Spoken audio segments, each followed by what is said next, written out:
All right, all right, all right. Hey, Colin, what did Joey Ramone say? Joey Ramone said, "Hey, let's go."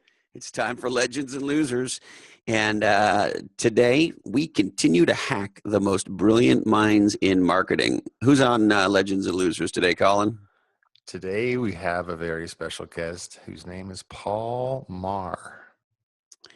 And he's a legend in marketing and PR and category design. And he's, I think they base much of Austin Powers, the international man of mystery, on Paul Maher. Why? Yes, they did.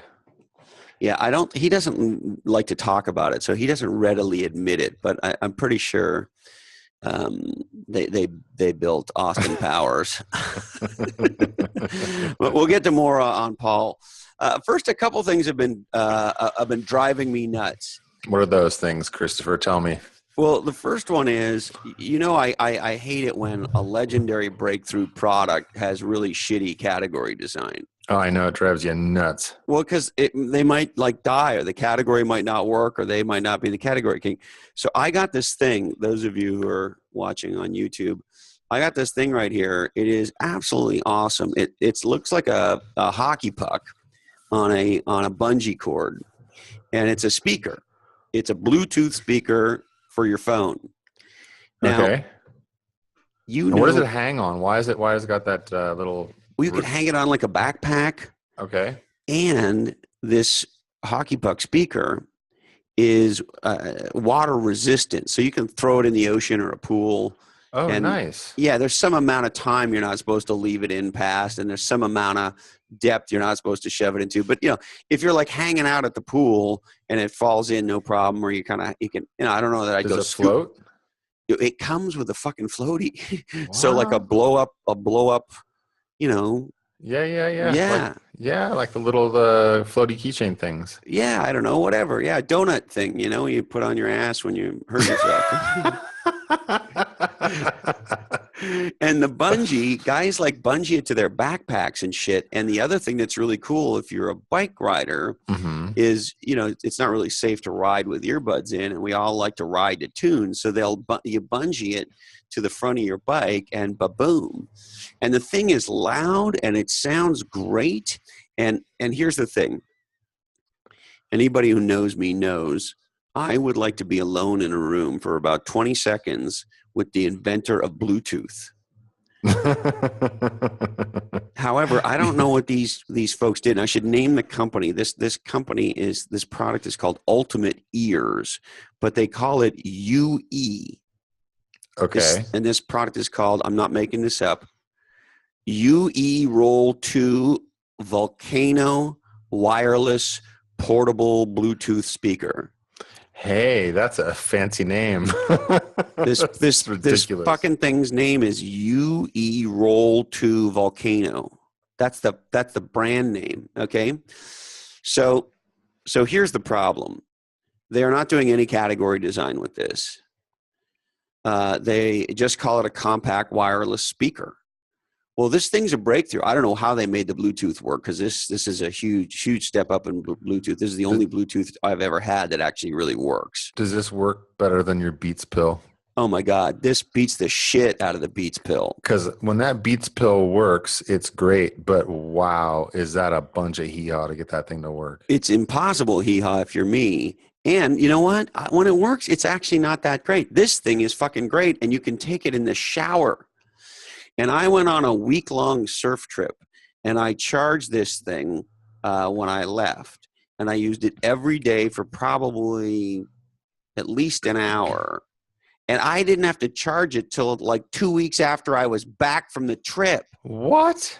No, this thing's insane. I'm telling you, it's insane product, but absolutely moronic branding. Who got this for you? I'll give you one guess who got this for me. I know who got it for you. The woman who makes everything in my life work, without whom I'm just like a drooling, somebody who's wearing Depends, drooling in the corner. For the win, baby.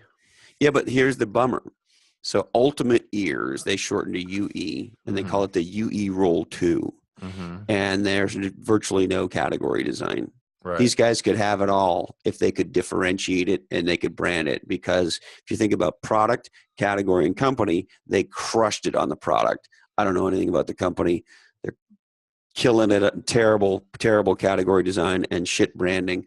And it breaks my heart to see legendary products have that. Now, switching topics. Company that did legendary category design and is a category king who fucked with their product.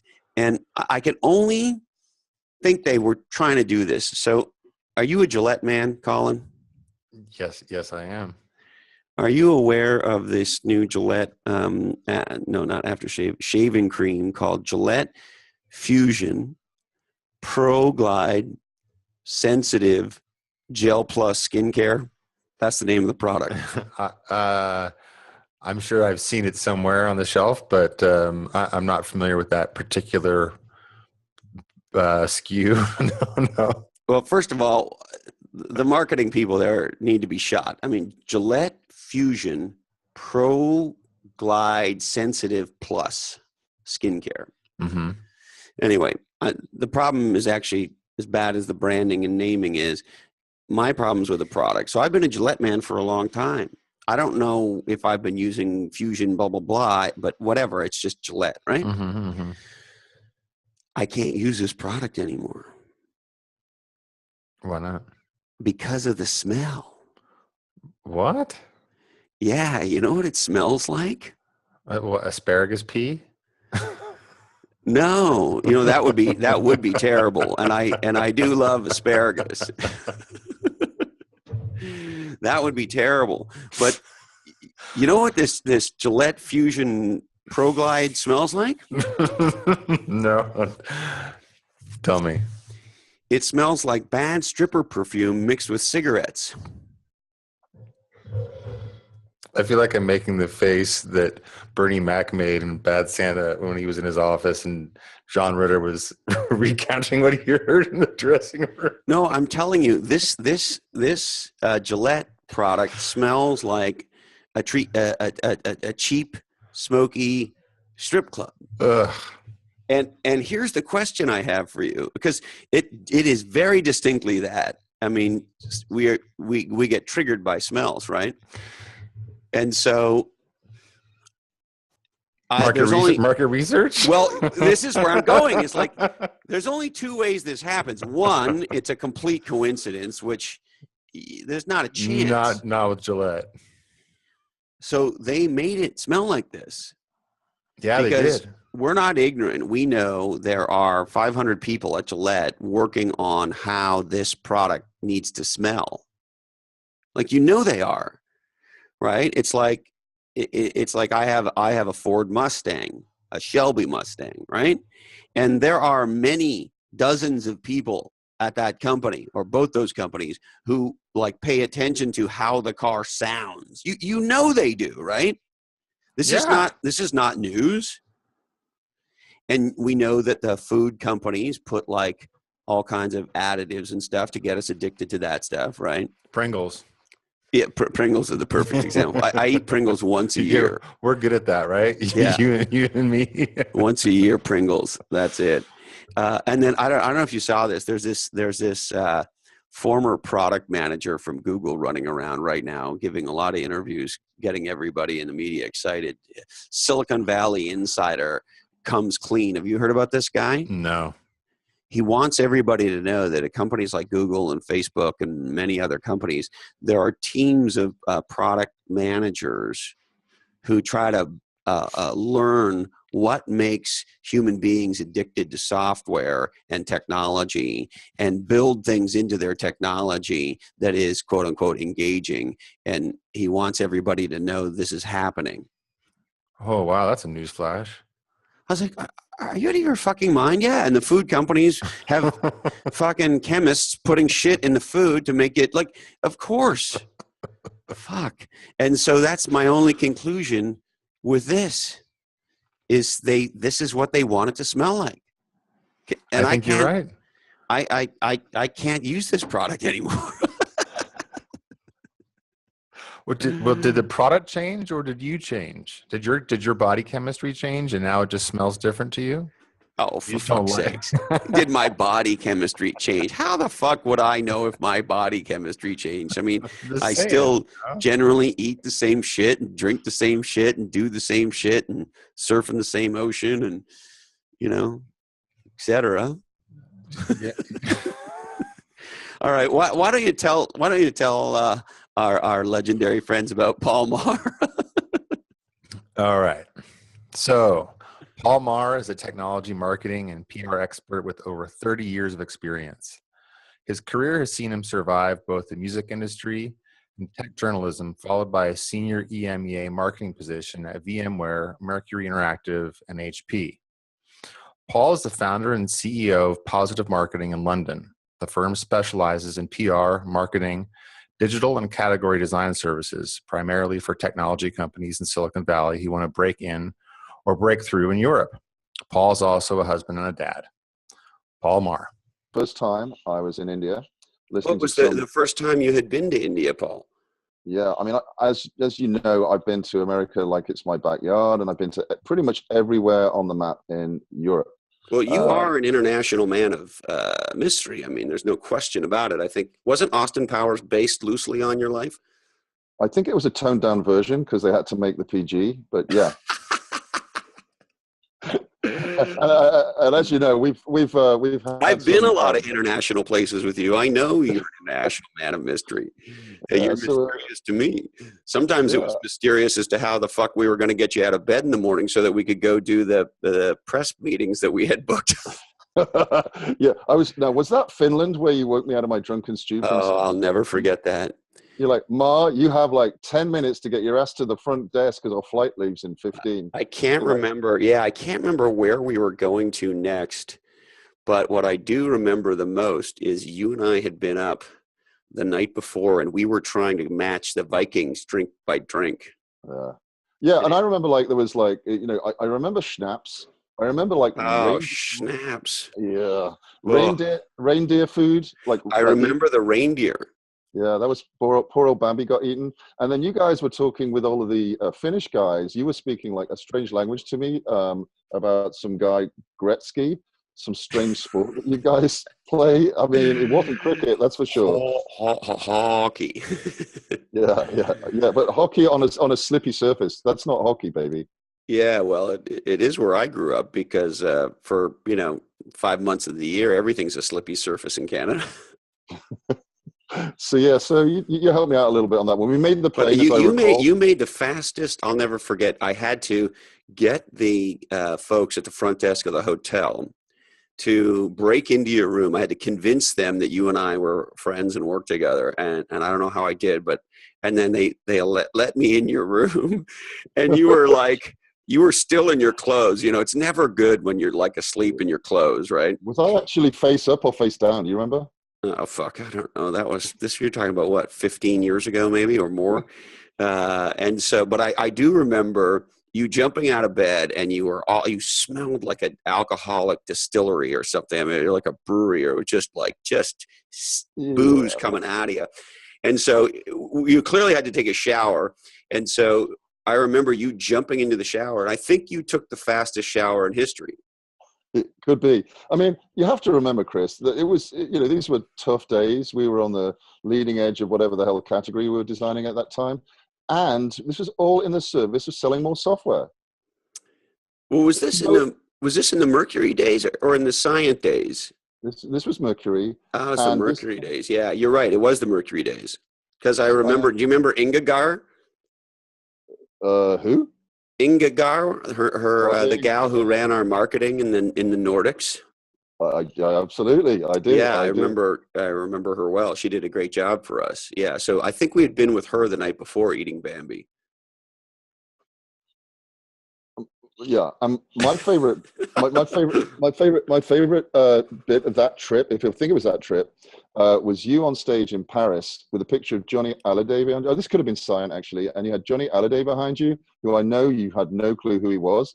Straight after, when you hopped off the stage, people were looking for your freaking autograph. That was hilarious. Yeah, I think that was a different trip, but that was during the go-go days of the .coms, and I remember you hooked us up.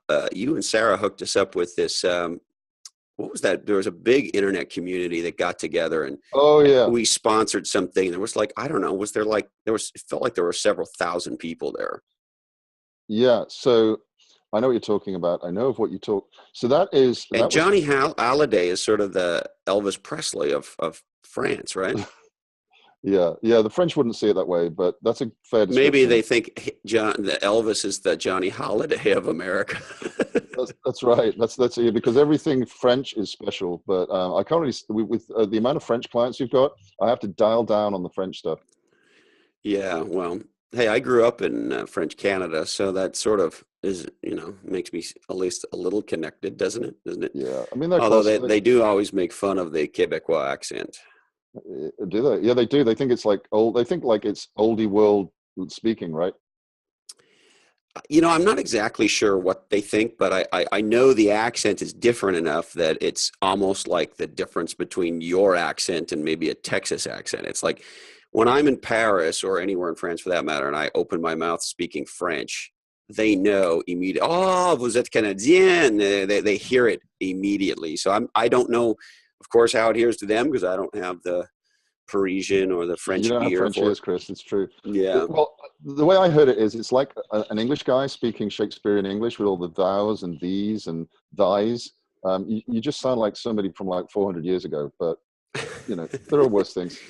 It could be. So what were the big things? So you just got back from India. What were the big things you learned over there, Paul?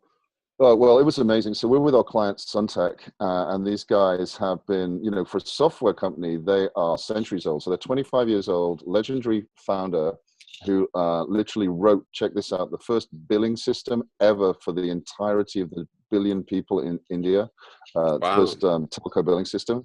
And one of the speakers there that I had the pleasure of introducing was a guy called Ram Charan, who you probably know Jack Welch once referred to as his secret weapon.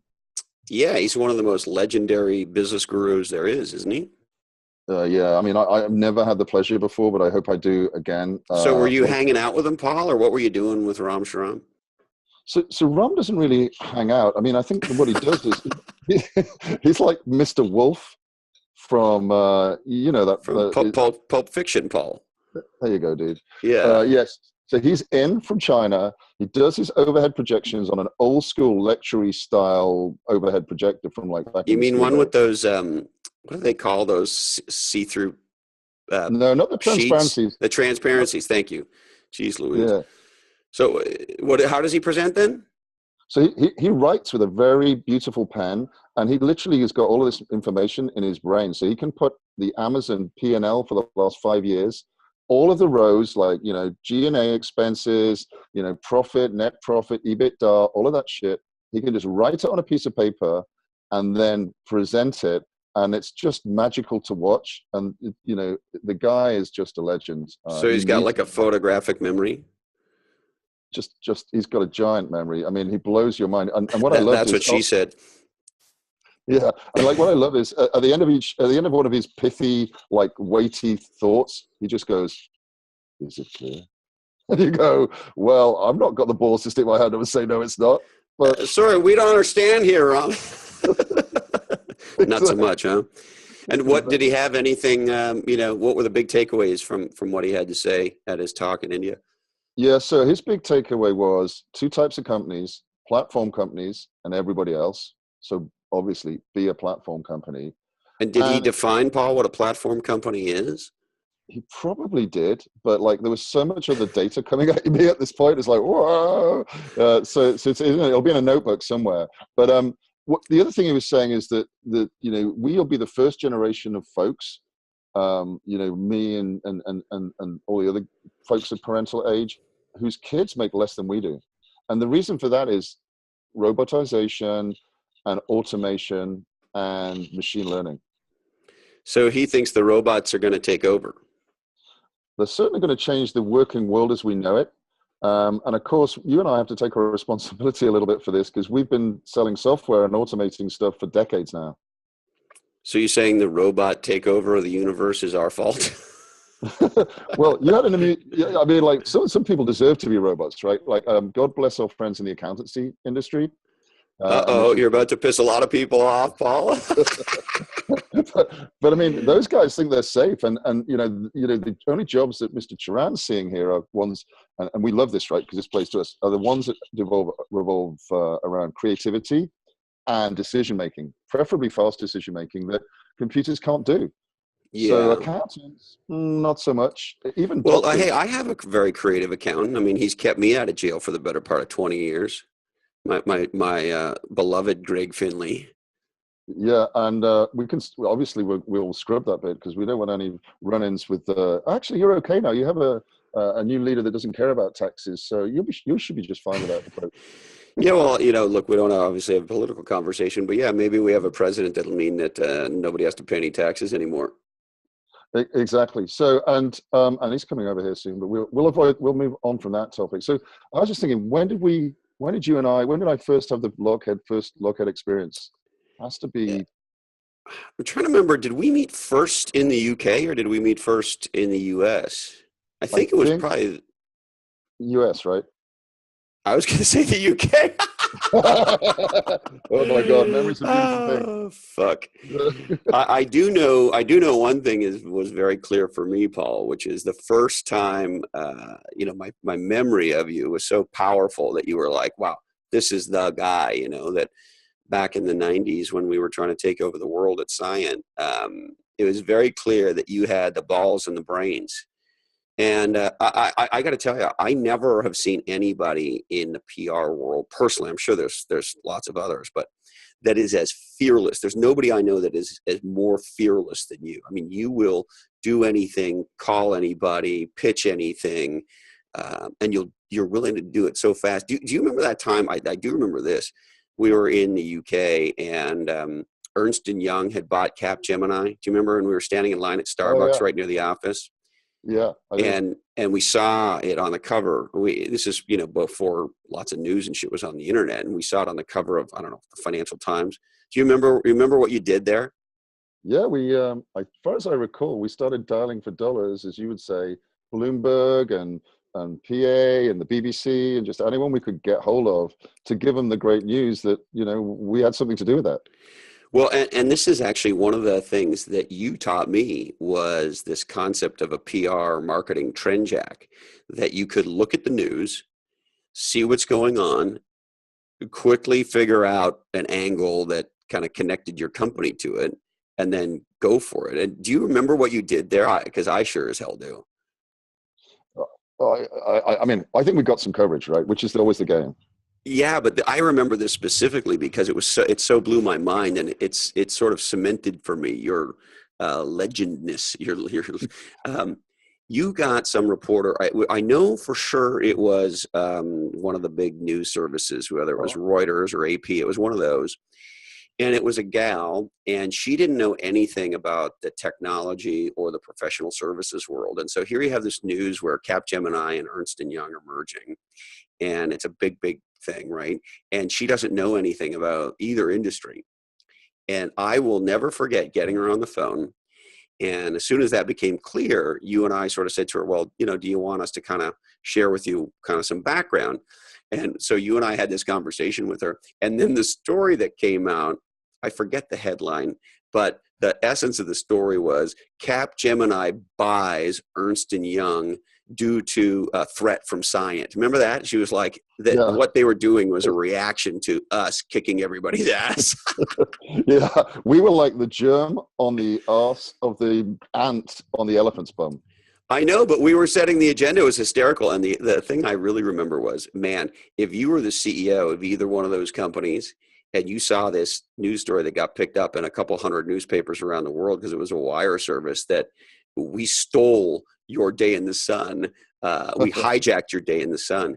And I'll never forget that. You taught me, Paul, how to do a trend jack. And that was the first time I really remember the power of being smart about what's going on in the news and then putting yourself out there and trying to connect yourself to it in a way to get massive coverage. I mean, you're a master. How the hell did you learn how to do that, Paul? Well, don't forget, I was a journalist, right? So I was on the receiving end of, and poor old journalists, and there are far fewer of them these days than there ever were, listen to a lot of boring old shit all day from people trying to sell products. Nobody cares about your product. You know, forget about it. Your product team do, but nobody else in the universe cares about your product. As one journalist said to me, when people do this sort of stuff in tech PR, and I really hate it, he says, somebody tells me they've launched a product. I say, yeah, what else are you doing for your paycheck? I mean, that's what people do. It's not extraordinary. And, you know, to your point about playing bigger, which is obviously a big theme for you, you do need to conceive immediately what the largest place you can play on is and make that move. And if you don't, you know, that's what's going to drop you into the loser category. And, you know, I get that your background as a journalist before you went into marketing and PR makes a big difference. But where did you get that fearlessness? I mean, of all the people in marketing and PR I've ever known, Paul, I mean, you just have gigantic titanium testicles and you are willing to pick up the phone and do whatever it takes to try to, you know, produce a result. Where did that fearlessness come from? It's a good one. So I guess, you know, my original plan was to be a rock star, and I found out that role was taken, unfortunately. So couldn't go on with that one. So I then delayed. No, what did you want? You wanted to be the lead singer of Iron Maiden? Is that what you wanted to be, or what kind of rock star? Yeah, let's get specific here. I read about an Anglo-Irish Dave Lee Roth, something like that. Oh yeah. See, I wanted to be some morph of like David Lee Roth and the Ramones. You know, I know that at the time those kinds of musics were not, or musics, what the fuck word? What is it? That kind of music was considered the opposite of each other. But the pirate spirit of punk and the pirate spirit of, in particular, Van Halen. So yeah, I didn't know that both of us wished we were David Lee Roth at one point in our lives. I saw him last year. I took my brother for a special birthday. I took him to New Jersey to watch them, because we figured they wouldn't make it to Europe because they always get together and then break up. And sure enough, they didn't make it to Europe. And it was, you know, the guy's brilliant, but his voice is, you know, probably a shadow of its former self. So anyway. Well, he even back in the day, you know, I saw them, I think 3 or 4 times when I was a kid in Montreal. And, you know, particularly live, most of what David Lee Roth did was go, yeah, hey, love the way the line runs up the back of the stocking. Wow. You know, he's a carnival barker.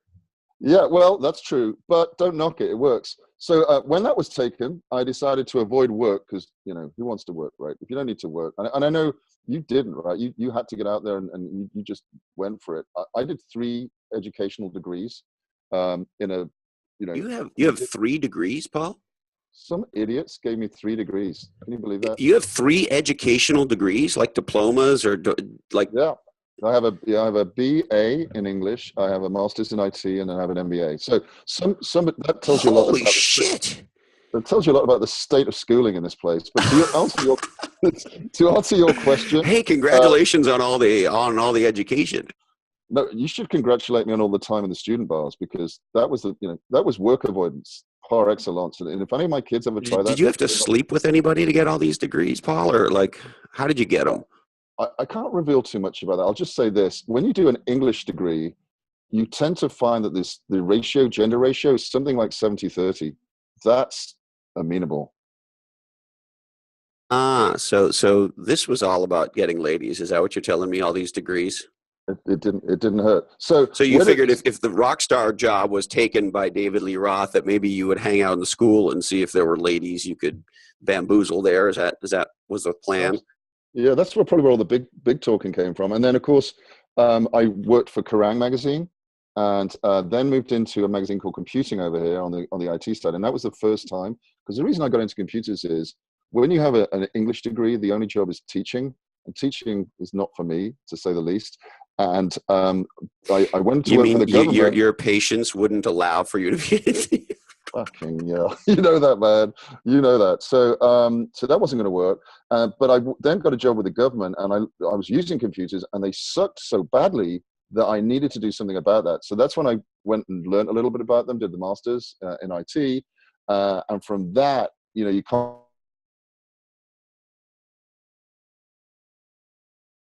So we did PR, and then one day I walked into an office to basically sell some PR to an American company called Scient. And there was a dude across the table, crazy looking dude, with a monogrammed shirt. Eric, you recognize that. And it was the weirdest interview I ever had in my life. And Eric told me about something called... You mean that Eric Greenberg did something weird? Is that what you're telling me? Yeah. I didn't know him. Eric, the founder of Scient? Yeah. So I went in to sell him, and he sold me a job, which was genius. But he did that by taking me through the zero test. Do you remember the zero test? I don't remember the zero test. What was the zero test? So like this guy I've never met before, looks freaking crazy. He's got monogrammed French shirt cuffs. Looks me straight in the eye and says... He always wore great shirts, didn't he? Very, very ding dong. Very, very, very Elton John. And he basically looked me in the eyes and said, Paul, we have, I'm going to put you through the zero test. I'm like, put me through the zero test. He goes, we have, and he started pointing and stabbing the air, 0 fucking assholes in this company. And then he said, are you an asshole? And I was stunned and shocked and like just sort of muttered, no. And then the next thing is he leaves immediately after I said no. The recruiter comes back in and said, Eric says you're hired. How fucking great is that? Eric was a wild man entrepreneur, but with a little bit of crazy can actually make a big difference, right? And I don't remember that story, so I'm really glad Eric did that because you were one of a handful of people that made Scient legendary, and you and I have had the better part of a 20-year run since then. Yeah, it was probably the most fun at a company I can have. I was going to say the most fun I can have legally, but some of that stuff can't have been.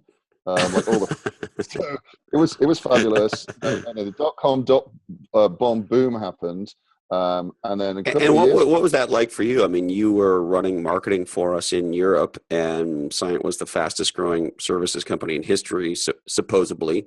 We were certainly one of them. We hired about 2,000 people in about 2 years or so. We when we were about 3 years old when we went public. We had a $9 billion market cap as a professional services company. And, all that happens from 97. And then by 2001, we're done. And so, you went on that ride. And so, what was that ride like for you, man? Yeah, well, I guess at the time it was sort of rough. But this was back in the days when I was out working with a .com company, and all my buddies who were working in regular jobs, what I would call a regular job. So one guy in particular, my friend Fletch, I think you may have met this guy. I remember Fletch. He's in the music business, right? Didn't right. we?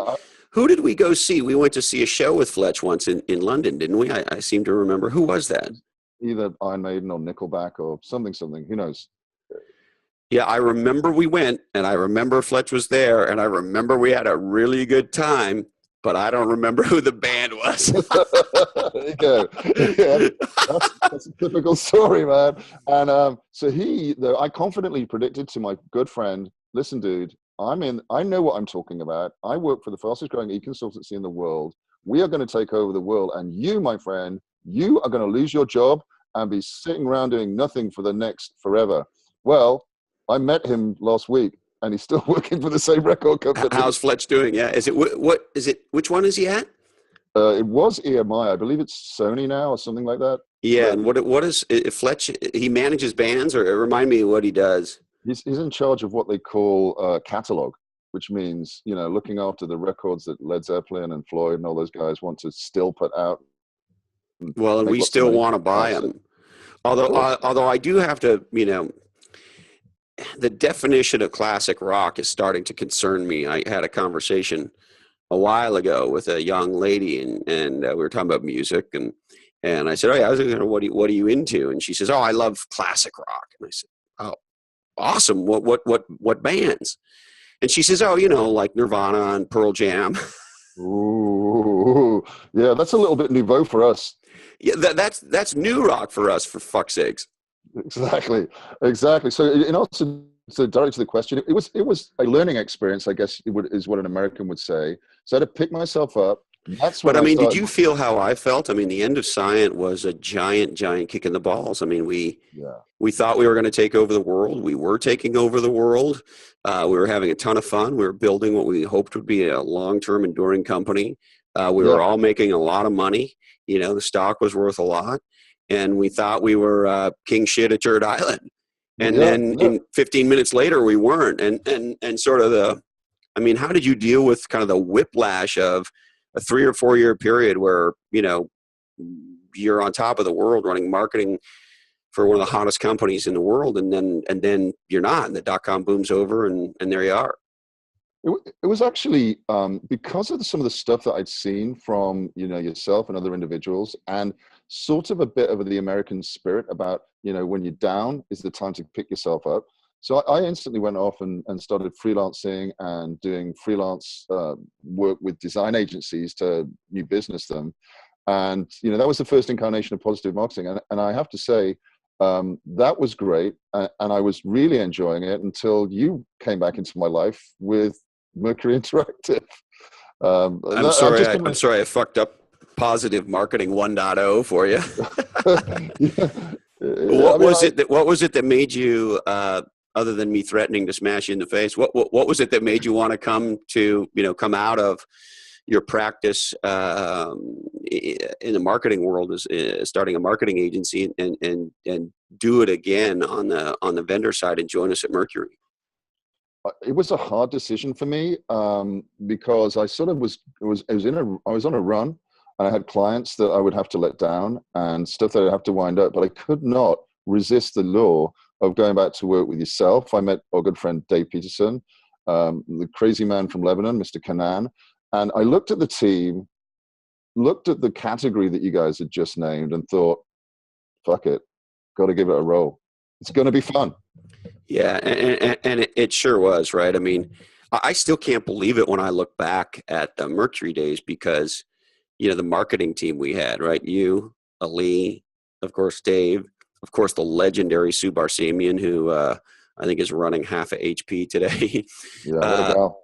I look back on it and go, wow, I can't believe all of those, legendary axe murderers on one team. Yeah. And I don't know, you probably don't have this experience because you're somewhat retired and a little bit out of the game more than I. But are you saying I'm no longer relevant, Paul? Is that what you're telling me? Yeah. No, I'm saying that you have assumed guru status. Ah, okay. I'd prefer that interpretation than being put out to pasture because I'm now useless. No, but I mean, what I wanted to say was, I go into meetings, I drop that name, and to this day, people respect what that company did to come from, testing and Israel and School of Hard Knocks, and it's all over because it's year 2000 is gone, we can't sell any more software, to holy shit, what have they done to CA? Why is HP courting them? All the madness that ensued. It was just such fun. Definitely the best times of my employee career. Yeah. Isn't it interesting if you're lucky enough in life to participate in a true category king company, where you actually do design a category and then end up dominating it. And there's no question in anybody's interpretation that happened. You mentioned an interesting thing. You said the halo, right? The halo effect of being associated with that. And we sold Mercury over a decade ago, if I'm not mistaken. And so you still feel that halo today? Yeah, I mean, I bump into people all the time. Some of our clients are there. You mention the name and people go, whoa. They're either like they were in it and they get it, or they respect it because they were a victim of it. And either which way, that thing made a big, big dent on the B2B tech industry. It's interesting you say a victim of it. There's a guy who I never met in person, or I don't remember meeting, named Bob O'Brien. And he was, if I'm not mistaken, he was on the analyst relations side at CompuWare. And somehow he got a copy of our book, Play Bigger. And he's been very sort of laudatory on social media, and I've tried to publicly thank him for his positive comments about the book. But interestingly enough, and I really appreciate that he did it. And he wrote a review on Amazon for us for Play Bigger, and in there he talks about exactly what you're talking about, which is what it feels like to be on the other side of a category king. and how painful that is. And he writes it out in an Amazon review, and that how painful it was, and yet how much he learned. And you know what it reminded me of? And the universe is interesting in how it works. You, of course, remember Siebel Systems. Yeah. And so one of the co-founders of Siebel Systems is this guy named Bruce Cleveland, who's a successful entrepreneur, a successful venture capitalist now. And he was in the first, I want to say he was in the first 20 or 30 people hired at Oracle. Mm-hmm. And he was a co-founder of Siebel. Anyway, I was lucky enough to get reconnected with him lately, actually, because of the book Play Bigger. It's cool when you write a book. It's cool, you know, the universe starts sending interesting people your way, or at least it has in my case, and I'm grateful for that. And so Bruce reached out to me about the book and said some very nice things, which I really appreciated, and so forth. And we're looking to do a few things together. I'm hoping to have him on Legends and Losers soon. Mm-hmm. Anyway, in there, in our dialogue, I said to him, you know, I should have thanked you and Pat House and Tom Siebel in Play Bigger, because for me, right, it was the absolute crushing that Siebel gave Vantiv, or, you know, as you know, I was at Vantiv, that made me think I never want to be on the other side of a category king again. I mean, it was publicly humiliating. It was personally, it destroyed my net worth at the time. You know, 99.9% of my net worth was in Vantiv stock, and they literally crushed me. And so it was interesting to see Bob O'Brien's comments about that and how open he was. And what I'm hoping to do with Bruce, if we can get him on Legends and Losers, is, you know, share that experience for me. I mean, what Bob describes, what you and I and the rest of the team at Mercury did to CompuWare and everybody else, is exactly what happened to me at Vantiv when the Siebel guys destroyed us. And so I guess my point is, you know, being on the other end of that teaches us more. A painful loss, I think, for me, it taught me more than any win. And I made a decision, you know, I never, ever want to lose like this again. I'm going to train myself and study this business. And, you know, everything that I've learned since then, in a lot of ways, was a reaction to getting publicly destroyed and having my net worth destroyed by my now buddy Bruce Cleveland. Come on, Bruce, get on the show. But you know, let me answer, you know, the question another way. So we're talking about net worth, and you know, to us in Maher, it was a novel concept that we could get a share in the business's goodness. So at Scient, we also had a employee share option scheme. And I forget, there was a few $1,000 that didn't need touching in that. Now, I still to this day get a Morgan Stanley envelope with my Scient shares, I think it is it's gone down and down and down. And I love it because the value of the share is like 1 cent. And I look on the envelope and it's like $2.50 to send me the envelope. And I just think, I'm going to claw my money back. So it takes me. Scient shares are still trading somewhere? What? Yeah, I think it's a computer glitch, and they've just got a pie chart that's got like 1 cent on it. It's hilarious, and I just want my money. I'm going to get my money back from somebody. $2.50 a time. It sort of amuses me. I didn't know that there's some computer program out there that thinks Scient shares are still trading. I mean, yeah, I think the company went night in 2001 or 2002. Yep. You got to send me a copy of this statement when it comes in. It's hilarious, man. So how did it feel? It felt somewhat crushing and somewhat liberating. And then the Mercury thing was like a brilliant 3-year run. And then came HP, which was not that. How long were you at HP, Paul? Remind me. Oh my God, I could probably do it in hours, but about a year, basically. While they tried to figure out what they would do with me. Yeah. Did you have any HR issues there, Paul? I didn't have any of that one.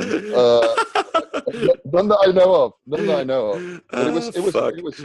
I actually, at the time, I'll tell you why. I mean, so that was, you know, HP is a really nice company and there's some really nice people there, but it was too nice for me. It's just not. No, not good. I know how you feel. And listen, HP is my favorite company in the world. And they were very, very good to me. And I think to most of us at Mercury. But that was the only time in my life that I remember having an HR problem. And even in spite of the way I talk and so forth. And I'll never Wow. forget our head of HR, Leilani, coming to see me. And it was, I don't know, a couple of weeks after we announced that HP was buying the company, and we were hard at work on the integration. We were doing all these conference calls and all these things to bring everybody together, et cetera. So Leilani comes into my office and she sits down and she says, Christopher, and when the head of HR comes to your office and says it like that, it's kind of like your mom. It's not a good thing. It's never good, right? And she's a wonderful woman. I haven't seen her since, but I hope she's doing great. Anyway, so she says to me, "Do you recall being on a conference call with some large number of Hewlett Packard and Mercury people on such and such a date?" And I said, "No, I don't recall that." And she says, "Do you recall on the call saying we're going to, in the context of one of the competitors, we're going to tear off their heads and shit down their necks?" And you probably said that 6 times a day. Well, yeah, I said, I don't recall. And she said, "Well, are you saying you didn't say that?" And I said, no, I'm not saying I didn't say that. That sounds exactly like what I would say. I'm just saying I don't recall being on this phone call. And apparently some person at HP, was upset, and they talked to some HP HR person, and that person called some HR person on our side, and ultimately I had to get scolded to, well, now that we're part of HP, you can't say tear off heads and shit down necks. Right. So I think that answers your previous question about how do you get the balls to set up brave PR moves, is you either have it or not. And the reason I left HP, I did a little bit of investigation. I hated our PR company. I thought they freaking sucked. And actually, they may still be engaged in some respects with that company. But when I looked, I said, "Show me the contract. I want to know when we can lose these losers." And on the contract, I noticed an interesting thing. Now, this will be about 2007, something like that. And I noticed that there was a line item on the contract entitled fax services. And in 2007, we were paying $150,000 a year for fax services. Nobody sent any faxes. What the fuck are fax services in 2007? What does that even mean? So I asked that question, as you do, and I got told not to ask any more questions. And I thought, I am out of here. If you're so dumb you can spend $150,000 on stuff that doesn't really happen, forget it. I got to go. Amazing. And so that was your springboard out to create positive marketing? No. Or no, actually, you did one other thing before that. Is that right? I had one more run, which was VMware. Yeah. And how long was that? That was 364 days. We did have an HR problem there. There are just some people who aren't meant to be in the bowels of a large organization for very long, right? Right. Absolutely. So yeah. And so when did you start positive marketing, Paul? Remind me. 2008, we started from a bedroom with mewling kids and how old were your little ones at that point? I think there may have been just one of them. You got me on some maths here, Chris. Your daughter wasn't born yet, right? My son wasn't born. Oh, your son wasn't born. Excuse me. So one lady looking after my eldest, and she was making a lot of noise, and I was trying to pull down sales calls, etc. Late at night when the kids were hungry, and that was then. And let's just think about this for a second, because 2008, 2009, in America, there was a gigantic recession. I mean, the real estate market had been pummeled, and there was panic, and I mean, it was very, very bad. And of course, there was, different in the UK, but certainly not good, right? The economy, this was not a good economy, so to speak. And a lot of people think starting a company in a bad economy is a bad idea. And so, what was it like for you when you, young kid, you and Bex were fairly newly married, right? What, it had been about less than 5 years at that point? Absolutely. Yeah, right. So, I mean, what was it like? You don't know any different, right? So you just go into it. You're convinced of your own worth. in a way you could say you lost, because I certainly lost the HR case, that's for sure. And so, you just go into it hard, with attitude. And, the way I looked at it was, I need one client and I'm away. And sure enough, that one client came in pretty quickly, and we were away. And then I was thinking, right, so if I get 3 of these, I'm making the same amount of money that I was making, including stock, anywhere else I've made before in my life. So let's roll. And I would totally disagree that starting a business in a recession is a bad thing. I think it's a genius thing, especially if you're in a Why is that? That is so counterintuitive. And, there's a lot of the smart VCs on Sand Hill Road who say the same thing, that starting a company in a bad economy is actually a great time to do it. But why do you think that? Well, if you think about what we do, so what we do at Positive Marketing is we supplement skills that are in-house. So whether it's at the low end, and these days, media relations is probably about half of what we do, or if it's more like, build me a campaign, build a strikeout, help me with category design, some of the higher order strategic stuff. A lot of those, you can't have all of those skills in most software companies. It's impossible to attract the full complement of skills that you need to do that. So naturally, in a recession, you're going to be on a hiring freeze. So you're going to miss out the ideal. You're not going to have your dream team, right? You're going to have the guys that you absolutely need, and they're going to be deficient to some degree or other in, are they going to be the best PR person in the world? Maybe not. If they're great at events, can they do, content? Maybe not. Do they have a strategic mind on them, or are they just what you could hire at the price point you could hire to go do that? So there's many reasons that, when the chips are down, you're going to look for that extra help somewhere else, because at the end of the day, it's easier to fire a hired hand. Easier to hire a agency than it is a hired hand. So I would contend that it's a brilliant time to start a service business. Isn't it cool how in business and in life, often it's the ideas and the concepts and the thinking that are a 180 difference that make the difference. Right. And it's interesting. We on an episode of Legends and Losers, really just such an incredible experience for me. After 30 years, Paul, I found my master sensei in personal development and self-actualization, a guy named Bixen. And I took a class with him, a training program with him when I was 18 years old. And, Bix materially changed my life. And I would say there's my life before Bix and after Bix. And I found him last June, and we've been reconnecting, and he was gracious enough to come on Legends and Losers. And it's a riveting discussion. And one of the amazing things that Bix says, to just amplify what you're saying, Paul, is that most people live inside of someone else's thinking. Okay.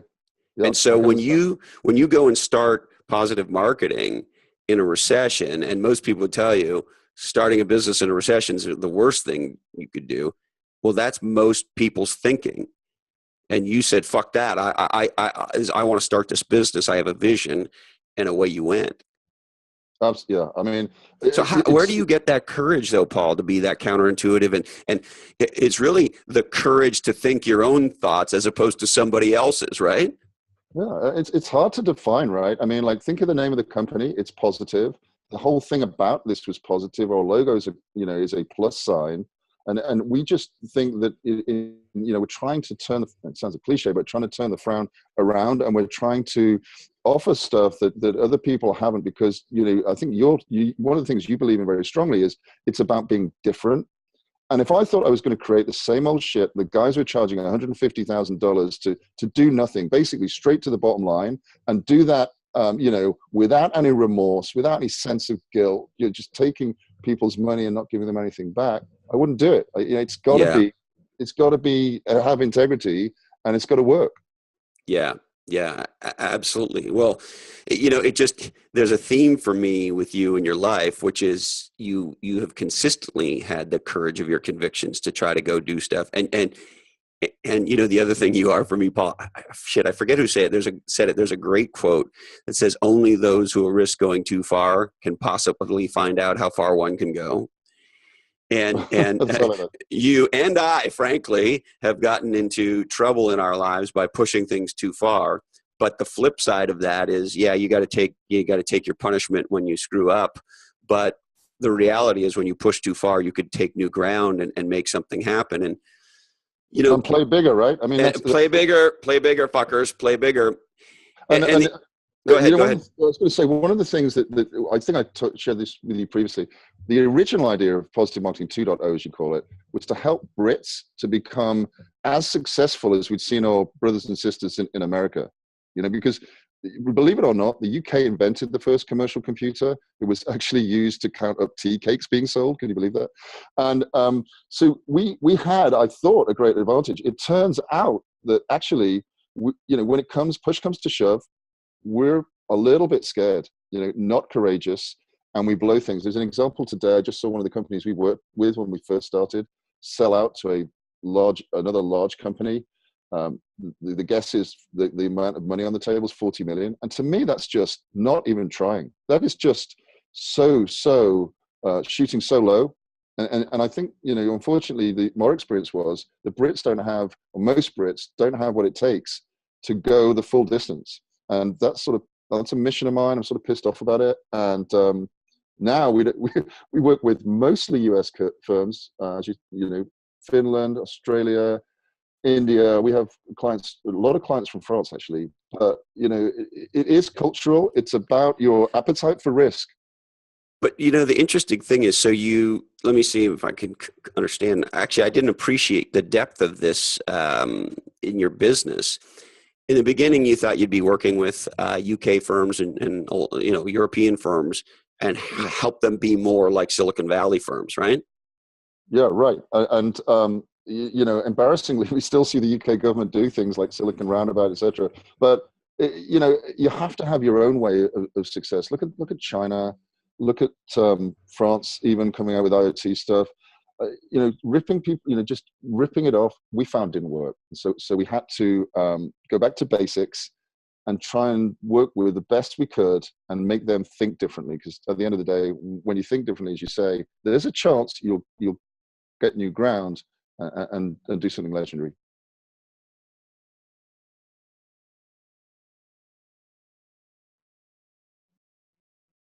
So interestingly enough, you start this company, Positive Marketing, during a recession. And then your original idea isn't playing out the way you thought because the market you thought would be there for you actually isn't. Right. How long did it take you to figure out, the European and UK entrepreneurs and companies weren't responding to your point of view that you could be more Silicon Valley-like and that would make you more successful? And I guess B, how did you figure out where you ultimately landed, which is helping companies outside the UK who are being super innovative, who do want to design and dominate new categories? How did you figure out that was then how you wanted to go? The honest answer to that is slowly. We would go to meetings and we'd be with the CEO and, let's call him Bill. It's normally a guy. And Bill's got enough money so he doesn't need to worry too much about things. And then there would come a point in the company's growth where somebody had to get on a plane and not just do a fly in. They'd have to go and live in America. Or, oh my God, we'd have to hire an American. And I just watched 2 or 3 of these situations happen where somebody half-heartedly stayed in some weird town because they didn't know anything about America, hated it and came back, or nobody went and they wondered why the growth wasn't there. And I was just like, okay, enough of that. Let's go and play with some people who are really serious about building categories and dominating them. And then how long did it take you to sort of, as you were in the parlance of our times, pivoting the business, how long did it take you to, start getting international clients, start getting clients from Silicon Valley and San Francisco and so forth? How challenging was that transition for you in Positive Marketing? I mean, personally, it was challenging because the original idea didn't work, right? But as a business, once we started to get a bit of a rep, people started coming to us, and that's been very pleasingly has been the case ever since. And you do a great job for somebody, they recommend you to somebody else. Believe it or not, the bullshit about PR being word of mouth works. Word of mouth works. And I know you've worked with some legends. I've worked with some amazing companies out of the States on Margot's company and Margot's company and a few other folks like that, just so good at their job that the word spreads around. And thankfully and very, very luckily, that's happened to us and continues to happen. Well, and Paul, if my memory is right, I mean, you did some actually very intuitive, natural category design as you changed the focus of the business. In other words, you positioned yourself, you changed your positioning, and therefore you changed really the category of what you were doing. And so, what was that category design, that category design shift? Because the reality is, I mean, you correct me if I'm wrong, best I can tell, you guys are the category king for San Francisco, Silicon Valley based and foreign, that is to say outside the UK, companies who are trying to build their business in the UK and even many in Europe. You guys are the go-to guys if I want to break into the UK as a tech company. So, what was that category design that you did? Yeah, so it's nice that you call it category design. It was obviously more sensing and learning at the time, but all the most legendary category designers in history did it intuitively, right? Yeah, and that's what you did. You were feeling your way around the space, weren't you? Yeah, we certainly were. So we figured out that the media relations piece, whilst very valuable, it sort of sits there are fewer and fewer journalists to go after. And things have moved on a lot since. The need was for content that was really compelling. And then the need was, and some of the learnings from Mercury Interactive in particular, was chunk this stuff up into strikes. Nobody's going to listen to you 365 days a year. You can't be on all the time. If Salesforce has got an event, don't go against them.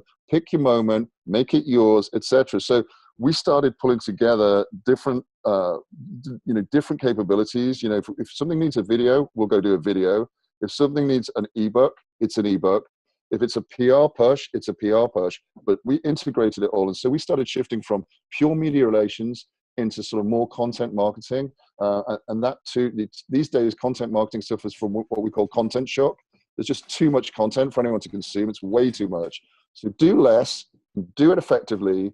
And then we obviously worked with the Play Bigger guys, and now we are offering category design on top as a strategy piece. So, what we're trying to do is bring whatever that client needs that they don't have, that they're deficient in. This means that they can focus on the folks they've got. People are expensive, right? Keep the best talent you've got and make them do what they're going to do. And if you need to supplement it, if we're the right fit for you, hell yes, we'll do it.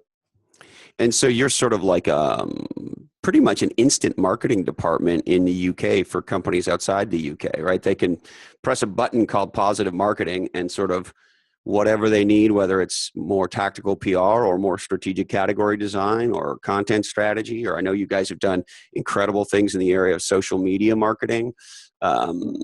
So you're sort of an instant marketing department, aren't you?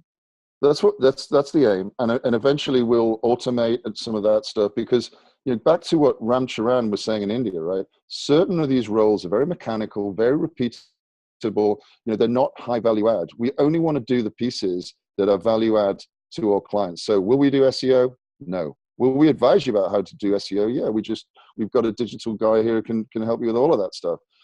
But will we actually do it? No, we'll act as consultants. And the idea is to shape up people so they're in fabulous condition to go dominate. First of all, aspire to a category, because a lot of them don't, as I previously alluded to. Once you figured out your category, we'll help in the pieces that you need. And obviously, we can't do everything, but we can do what we found to be the bits that people are missing. So category design, campaign design, and execution around analysts, press, and social where that's needed. Well, there he is, the suave and debonair Paul Maher. Debonair. Debonair. Yes, the international man of mystery himself. What a treat having him with us. It was. All right, we got a couple of shout outs we'd like to do. We'd like to shout out to our buddy, Brother James, who's got music with a message. And Lorinda Gale Kotke, legendary poster on Facebook. Yeah, she wrote something wonderful for us. So thank you, Lorinda. Patrick We love you, Grady. Lorinda. Yeah, oh, we sure do. What a special woman and a special mom. Our dear friend Patrick Grady. And thank you, Patrick, for your extraordinary, legendary review of Play Bigger that you posted both on Amazon and Facebook. Thank you, Patrick. Our friend Robert Lee. This was very cool. I don't think I got a chance to tell you this. Robert hit me on LinkedIn, and he shared with me that he had heard my visit on Hal Elrod's show with John Berghoff. Sure. And that got him fired up about Play Bigger and Legends and Losers. So we wanted to welcome Robert. Welcome, Robert. As well, we want to say big thanks to our buddy Casey McCoy for his incredible new review on iTunes. And Joe Sexton for his legendary LinkedIn post blog about Play Bigger. Yeah, and my dear friend and mentor, Elliot Stone, for his legendary review of Legends and Losers on Facebook. All right, well, thanks for checking out Legends and Losers. Please subscribe on iTunes. Remember, this podcast is not free. It costs you about a 2-minute legendary review.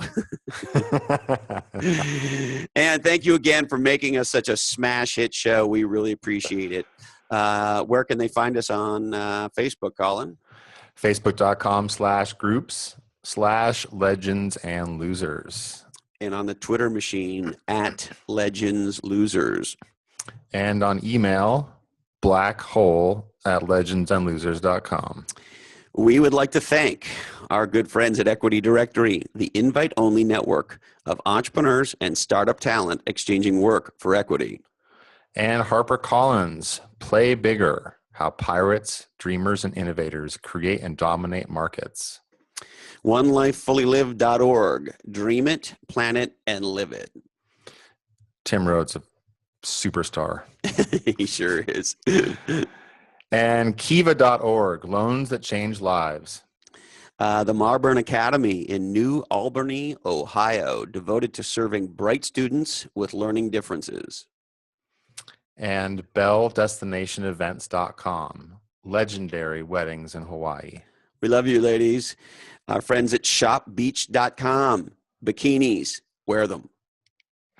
And Eventual Millionaire, the great podcast from our friend Jamie Masters.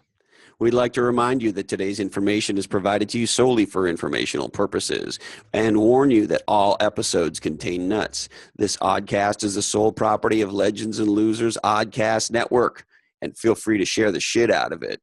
Don't forget, Steve McQueen is Steve McQueen, and Colin. Be legendary, people. This oddcast really ties the room together. And we would like to apologize to Nick Halstad, CEO of Cognitive Logic. Sorry, Nick, we just ran out of time for you. Sorry, Nick. Be legendary, my friends.